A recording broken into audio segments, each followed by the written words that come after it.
ঢাকা এমন একটি শহর যেটা কখনোই ঘুমায় না। এর সবথেকে কোলাহলপূর্ণ এলাকা গুলিস্তান, যেখানে প্রতিদিনই হাজারো মানুষ আসে যায়, হাজারো গাড়ি ছুটে চলে।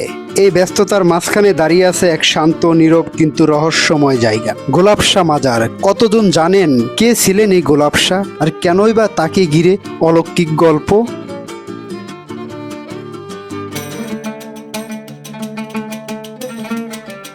মাজার ঘিরে আছে অগণিত বিশ্বাস, অলৌকিক গল্প, অভিজ্ঞতা, আর রয়েছে এমন কিছু রহস্য যেগুলোর ব্যাখ্যা এখনো পর্যন্ত কেউ দিতে পারেনি।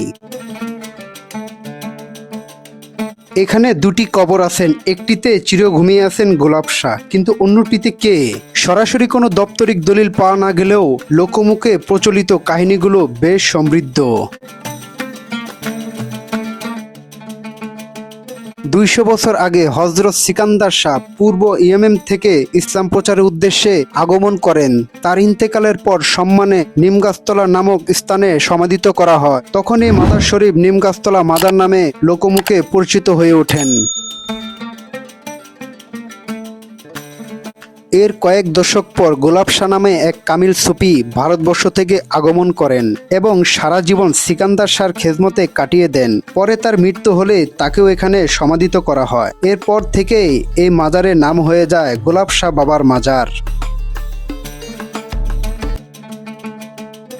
মাজারে ভক্ত আসেন, আসেন মানত করেন। সে মানত নাকি অলৌকিকভাবে পূরণ হয়ে যায়। তাদের বিশ্বাস ভক্তিতেই মুক্তি। এই যে দেখতে পাচ্ছেন কবরের চারপাশে কত টাকা, ভক্তরা খুশি হয়ে নগদ অর্থ দান করেন।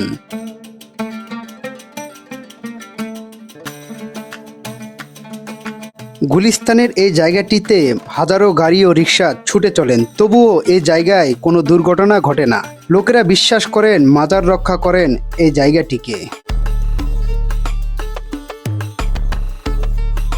90 দশকে মাজারটিকে বুলডোজার দিয়ে ভাঙার চেষ্টা করা হলে সেটি আপনা আপনি গায়েব হয়ে যায় এবং তাতে আগুন ধরে যায়। পরে স্বপ্নে নির্দেশ হয় যে এই আউলিয়ার মাজার শরীফ ভাঙবে, কেউ জীবিত থাকবে না।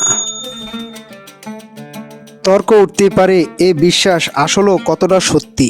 এটা কি মানুষের তৈরি কোনো অনুভূতি, নাকি বাস্তবে আছে কোনো অদৃশ্য শক্তির প্রভাব? এই জায়গাটি শুধু একটি মাজার নয়, এটি হাজারো মানুষের বিশ্বাস ও কৃতজ্ঞতা ও আশ্রয়ের নাম। প্রতিদিনে এখানে কেউ না কেউ আসেন চুপি চুপি, কারো কাছে বলা যায় না এমন কিছু নিয়ে। শুধু টাকা দেয়া নয়, এটি যেন আত্মার কিছু খুলে দেয়া। গোলাপ শাহ কোথায় আছেন? অনেকে বলে তিনি আজও আছেন। শরীর হয়তো নেই, কিন্তু আত্মা এই শহরে পাহারা দিচ্ছেন। আর তাই এই গুলিস্তানের মতন ভয়ঙ্কর ব্যস্ত একটি জায়গায় এই মাজারটি আজও নিরাপদ, অক্ষত আর জীবন্ত। আপনি কি মনে করেন এই বিশ্বাস কি কেবলই আবেগ, নাকি সত্যি গোলাপ শাহ চোখের আড়ালে পাহারা দিচ্ছে আমাদের শহর?